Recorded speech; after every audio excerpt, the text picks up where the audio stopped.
no secret what God can do. What is done for others, He'll do for you. Hello, my beloved friends beyond the Atlantic Ocean. It's such a joy to meet you again, and this is the third video I'm sending to you from Denmark. And in the first video I told you about the fact how the Good Shepherd found his lost sheep, and I was that lost sheep. And in the second video I told you how it all came about in practical terms. And today I like to minister a word of encouragement and joy to you who have experienced the miracle of being saved, converted, born again, going from darkness to light. Because if you have experienced that wonderful miracle in your life, you have a testimony yourself. And I'd like to encourage you to make use of that wonderful gift that has come into your life, because my point is that you and I are called upon to share this good news to others. Now, to illustrate what I'm trying to say to you, I'd like to tell you a very short story from yesterday, Sunday, when I went to church. I went to what would be a little strange for some of you to listen to, but I went to one of our big, dignified national churches in Denmark.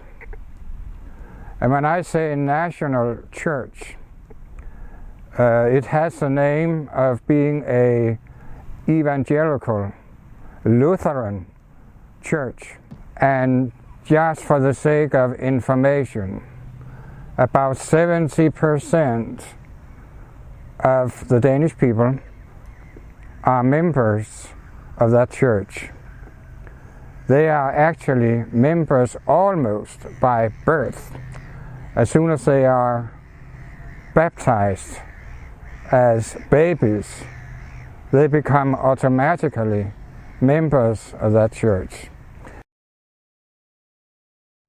This is only to give you a background, what I'm going to tell you now. I said to the minister, the Lutheran minister, I said to him, when the service is over,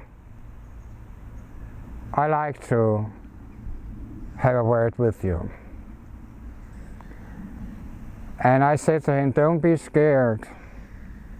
I'm not your enemy. I'm not a member of your church. And I had the wonderful opportunity to give him my testimony. And I said to him, one thing is lacking in your sermon, and that is a serious word about repentance and letting the people know it's not enough to go to church and take part in all the many rituals. That is not enough. So as Billy Graham has often said, in his prime, you can be sitting in a stable, but that doesn't make you a horse for that reason. And you can be sitting in a church Sunday after Sunday without becoming a born-again child of God. I said that to the Lutheran minister, and I asked him, is there anything you want to say to me? He said, well, actually, in my youth, I experienced a conversion. I said to him, that's wonderful. If that is true, there has been put inside you a testimony, and you should be faithful to share with others the testimony. What has happened in your life? And I also said to the minister, you know about the Apostle Paul. He is the greatest theologian in the New Testament. But you know, he didn't just teach theology and good doctrines. He had a personal testimony.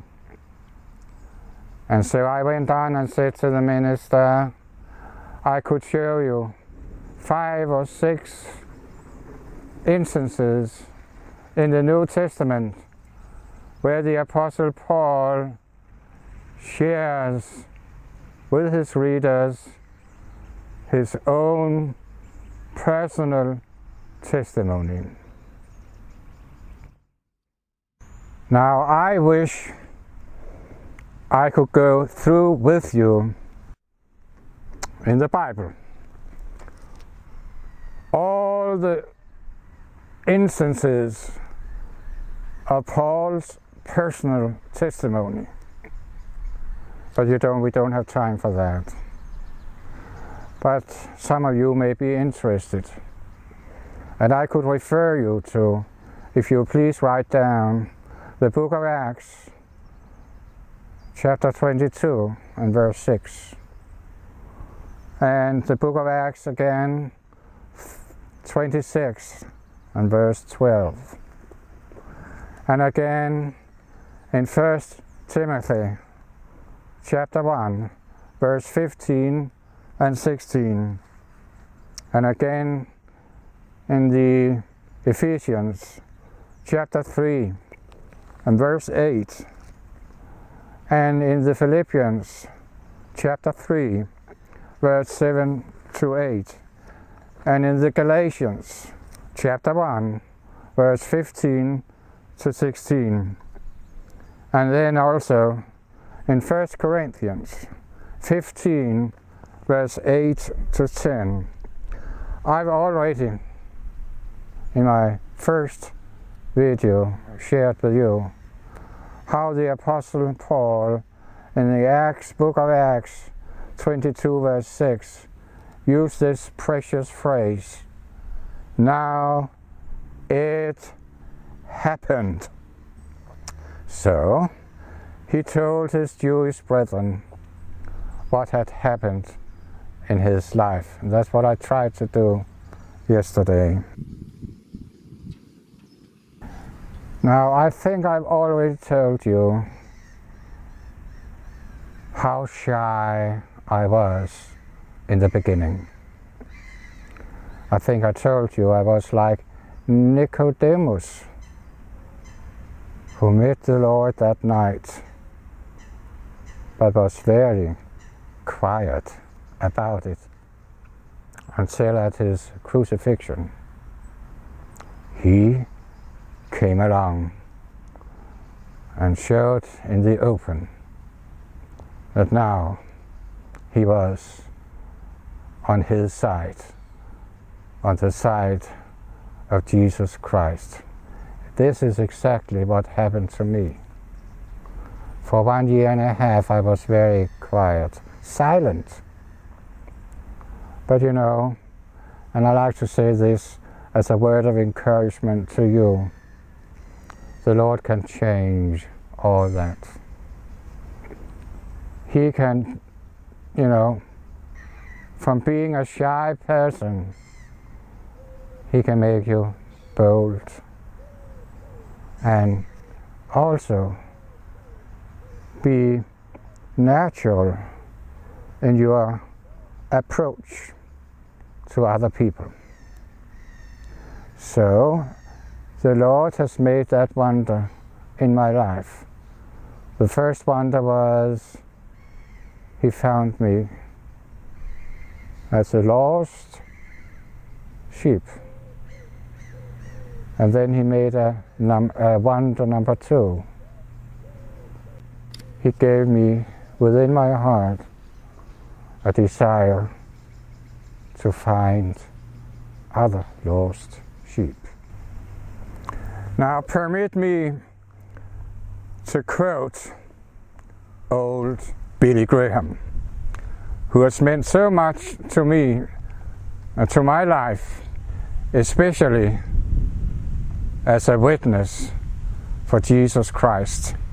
He says in a book I bought in America, he says, quote, "I never go to see important people or anyone without having the deep realization that I am first and foremost an ambassador of the King of Kings and Lord of Lords.